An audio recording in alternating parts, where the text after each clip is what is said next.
Joseph, what's up, bro? How you doing? Oh, what's up? What's up, Louis? How you doing? Good to see you, buddy. Yeah, it's good to see you too. It's been a while, and hopefully, yeah.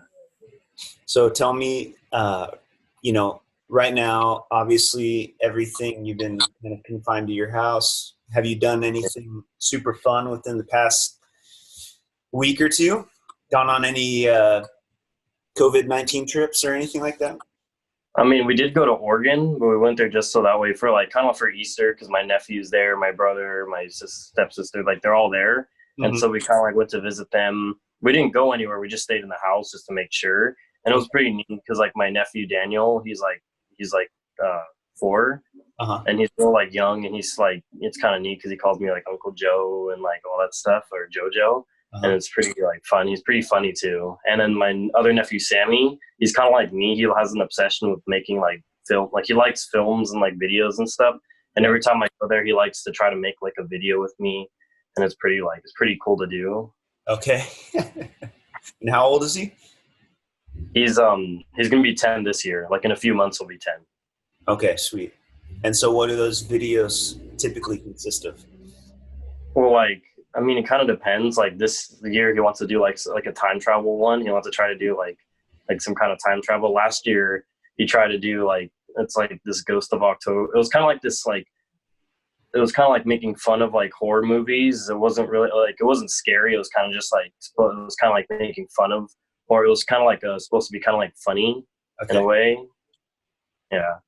And then yeah, kind of like it just kind of like depends with him. Like some like at the beginning of the year, he wanted to do like a Ghostbusters parody, and Mhm. then like after that, he wants to do kind of like Back to the Future. And Wow. then like last year, yeah, it's pretty. It's like it's kind of as you can tell, he hangs around me. He has like the Well, that's what I was going to say. You've influenced him a lot. yeah, I've influenced him a lot. Yeah, I was gonna say I hope you're influencing him for the good, not for the Yeah, bad. definitely influencing for the good. Yeah, yeah, Definitely. yeah. I mean, '80s horror movies. That's definitely influencing for the good, right? Totally. Like, yeah, like this time he had watched like The Shining for the first time, and he didn't find it scary. It was quite exhilarating. It I've was never quite seen fun. that movie, and that kid's 10 years old. That's crazy. I'm 33. Yeah. Um, well, so I don't know for you, like for me, I've driven to Oregon a couple times, and the thing I like about it is like once you get past, I think it's like Shasta Mountain and all that stuff. It starts turning into very like mountainous territory, big trees and all that stuff. And Yeah, yeah. I like it a lot. yeah, yeah, yeah. Like creatively, I don't know. Something just happens in my brain once I get up there. I start thinking about different things, and I don't know. For you, does that happen for you at all? You like drive as you're driving, looking out the window. What kind of thoughts are coming to your head? Like it's Yeah, creative. like during the drive, it's kind of weird. Like the drive from California all the way up, like it'll like the whole time I'll be like listening to music and doing things, and I'll just kind of sit and like stare at the window and kind of think of like things or think of like I've like gone through my head and basically thought of like a whole movie I could make or something like. I've thought of a lot of things like a song I could play on piano or like a thing I could do, something I could draw or paint or something. I've kind of been like when we're driving, that's like the way there and way back, especially in Oregon. Once it's all the trees and mountains, Yeah. I could it's easier to like picture myself. Like I would like to like go out there and kind of like try to draw it or try to do something to try to like recreate it because it looks like really nice out there. And I'd want to try to like move out there maybe one day, like have a house up there because it is too like really cheap, but it's also because like how it looks and like even when you're kind of like there, like it just kind of it has a different smell. Like I don't know, like it kind of it smells like Smells fresh. it smells fresher. Yeah. Yeah. Yeah. Yeah. So, I mean, you're pretty creative, dude, and you got some quirky thing about you with all those crazy pictures behind you and Oh yeah. all that stuff. But was there anything that inspired you this time around? Like, you said, oh, maybe a song pops into my head or a drawing or something. Is there anything that you drew or that you wrote Mm, or thought nothing about? really that I drew. This time it was more like movie wise. Like I thought of like I don't know why I thought of this idea of like a kid who kind of like it's in the future and he's like there and he's kind of like obsessed with the 80s and stuff. And then like he falls into like the center of the earth, and then in the center of the earth there's like these people that are like controlling it, and they can make it go backwards, and he goes back to the 80s, and like it's really like kind of wacky but kind of cool. Back to the future, but totally different. Yeah, but it's like the little center of the earth, the people in there, they can like create whatever they want. They can like they can make the earth go like back in time, kind of like how Superman, like the earth turns the opposite way and that somehow makes it go back in time, like kind of like that idea.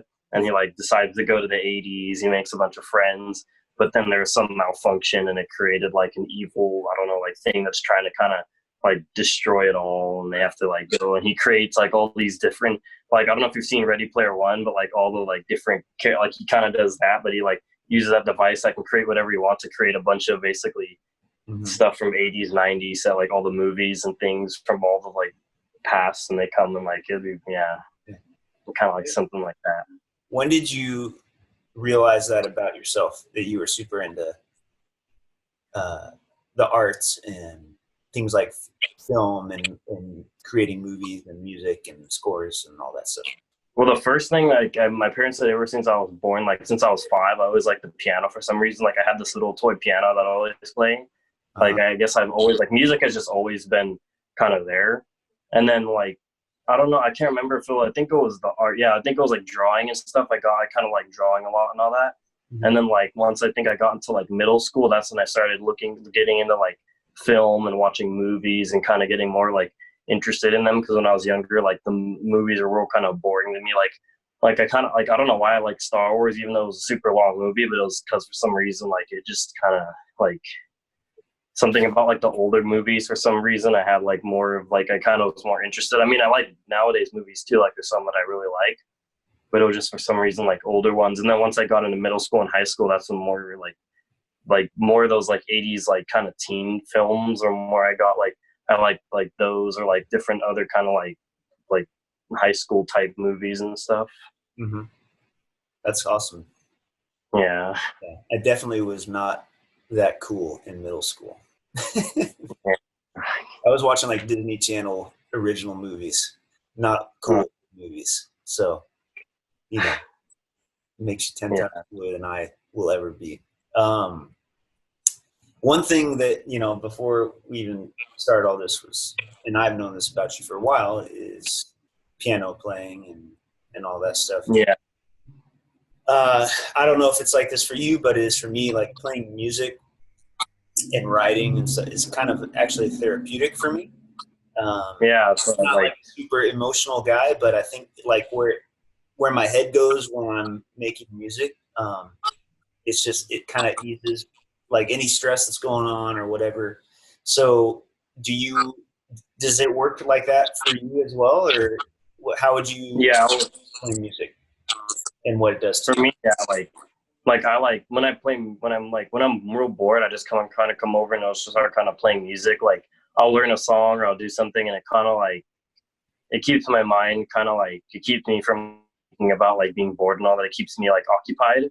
And then I get to learn a song, and I'll learn a song and I'll like have fun playing with it. And then I'll like go through and I'll find like different ways to play it and stuff, kind of like make it into other things. And like when I play, it kind of helps like relax me and kind of keep me like more like, it helps me practice. And then at the same time, it's like helping me with like going through and like, I don't know, it kind of calm, it keeps me like calm. And then it gets me like, once I finally play the song through perfectly and I can play it real good, then I kind of feel like I feel like satisfied, and I feel like better now that I know that song and I can like play it. So if just for everyone watching, let's say it was an amazing day in the life of Joseph, everything went fantastic, and you came home and you were just super happy, what's the song that you would play? You're on your piano right now. Just play it. Yeah, I'm on my piano. I'd probably do something like, I know it's like, I usually, one thing for some reason, because as you know, I'm all like obsessed with the 80s. I'm like, I have this like kind of thing where I like mash together a bunch of like 80s songs and stuff. Yeah. And I kind of turn it into like one big song.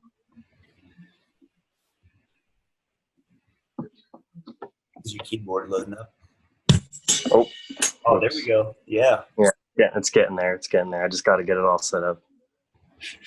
All right, so there. Now I got it.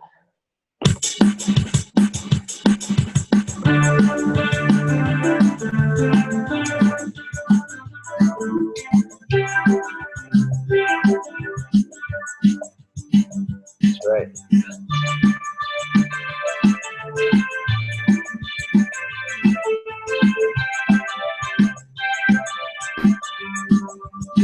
Yeah, dude.